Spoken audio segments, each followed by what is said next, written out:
साथियों नमस्कार। अतिथि शिक्षकों से संबंधित एक बहुत ही महत्वपूर्ण जानकारी प्राप्त हो रही है। अतिथि शिक्षकों के द्वारा अपनी जायज मांगों को लेकर शिक्षा मंत्री बृजमोहन अग्रवाल जी से मुलाकात की गई है और उनको एक ज्ञापन सौंपा गया है, जिसमें उनके द्वारा ये जिक्र किया गया है कि जो अतिथि शिक्षक हैं उनको शिक्षक की कमी दूर करने के लिए बस्तर के 7 जिलों में डीएमएफ खनिज न्यास निधि मद से उनको रखा गया है और उनको शिक्षकों की कमी दूर करने के लिए रखा गया था। और 7 जिलों में इनको अलग अलग नामों से जाना जाता है, लेकिन इनकी छटनी विभाग के द्वारा कर दी जा रही है। तो नियमित शिक्षक के आ जाने से इनकी छटनी हो जा रही है, जिस वजह से ये कहीं ना कहीं बेरोजगार हो गए हैं और स्थानीय इलाकों के ये निवासी हैं। साथ ही इनको स्थानीय भाषा भी आती है।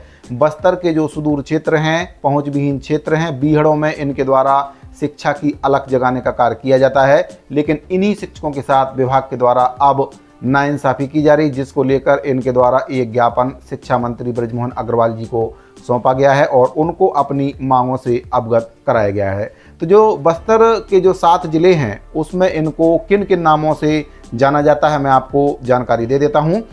तो इसमें आपका ट्विटर शिक्षक कोंडागांव, शिक्षक सेवक बस्तर, अतिथि शिक्षक दंतेवाड़ा, अतिथि शिक्षक नारायणपुर, अतिथि शिक्षक कांकेर, शिक्षा दूत सुकमा, शिक्षा दूत शिक्षा मितान, कृषि शिक्षक बीजापुर। तो इन नामों से इन कर्मचारियों को जाना जाता है। साथ ही इनकी संख्या भी इसमें बताई गई है। तो सभी कर्मचारी बस्तर के 7 जिलों में डीएमएफ मद से इनको रखा गया है और सभी जिलों में अलग अलग नामों से इनको जाना जाता है। इनके द्वारा बताया गया है कि छत्तीसगढ़ राज्य के बस्तर संभाग के 7 जिलों में पहुंच विहीन विभिन्न दुर्गम बीहड़ सुदूरवर्ती इलाकों में प्राथमिक, माध्यमिक और हाई स्कूल, हायर सेकेंडरी स्कूली शिक्षा इनके द्वारा दी जाती है, जिसमें हिंदी के अलावा इनके द्वारा जो अतिथि शिक्षक हैं उनके द्वारा गोंडी, हल्वी, मड़िया, भतरी जैसी स्थानीय बोली भी इनको आती है, जो कि बच्चों को शिक्षा में मददगार साबित होती है। तो साथियों इनके द्वारा जानकारी दी गई है कि विभाग में कार्य करने के बावजूद भी, इतने सालों से विभाग में कार्य करने के बावजूद भी इनको किसी प्रकार की जो सरकारी नौकरी है उसमें इनके द्वारा फार्म नहीं भर पाए हैं, उससे वंचित हो गए, क्योंकि सुदूर इलाकों में रहने की वजह से इनको जानकारी नहीं मिल पाती है कोई भी कारण से, या इनकी उम्र हो गई है, काफ़ी लंबे समय से विभागों में अपनी सेवा दे रहे हैं।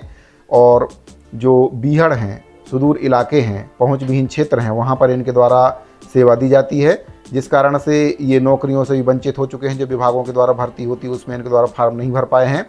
तो इसमें बताया गया है कि जो शिक्षा विभाग का जो सत्र है वह प्रारंभ होने के 2 से 3 माह बाद इनकी भर्ती की जाती है और इनके द्वारा निवेदन किया गया है कि हमारी जायज़ मांगों को गंभीरता से संज्ञान में लेते हुए इनको कम से कम 62 वर्ष तक की जॉब सुरक्षा इनको दी जाए और विभाग में समायोजित करने की मांग भी अतिथि शिक्षकों के द्वारा की गई है, जिससे हम समस्त डीएमएफ स्थानीय अतिथि शिक्षक संघ आपके सदा आभारी रहेंगे।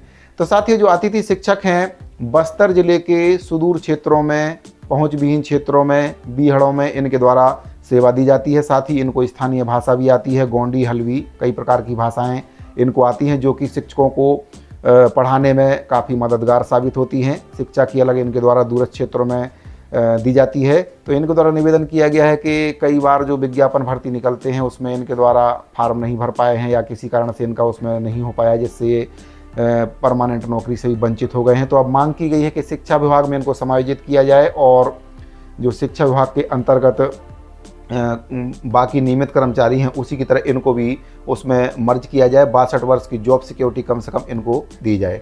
तो साथ ही इसके संबंध में इनके द्वारा ज्ञापन सौंपा गया है शिक्षा मंत्री बृजमोहन अग्रवाल जी को। साथ ही माननीय मुख्यमंत्री विष्णुदेव साय जी से भी इनके द्वारा मुलाकात की गई है।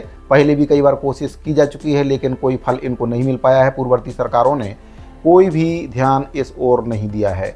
तो उम्मीद करते हैं कि भाजपा सरकार इनकी समस्याओं को समझेगी। साथ ही इनकी जो मांग है 62 वर्ष की जॉब सिक्योरिटी और शिक्षा विभाग में मर्ज करने की जो मांग अतिथि शिक्षकों के द्वारा की जा रही है उसको संज्ञान में लेते हुए उस पर कार्रवाई की जाएगी। साथियों अगर आपको ये जानकारी अच्छी लगी हो तो वीडियो को लाइक कर दीजिए। अगर आपने अभी तक चैनल को सब्सक्राइब नहीं किया है तो चैनल को सब्सक्राइब जरूर कर लीजिए। मिलते हैं अगली वीडियो में, अभी के लिए दीजिए इजाज़त। धन्यवाद।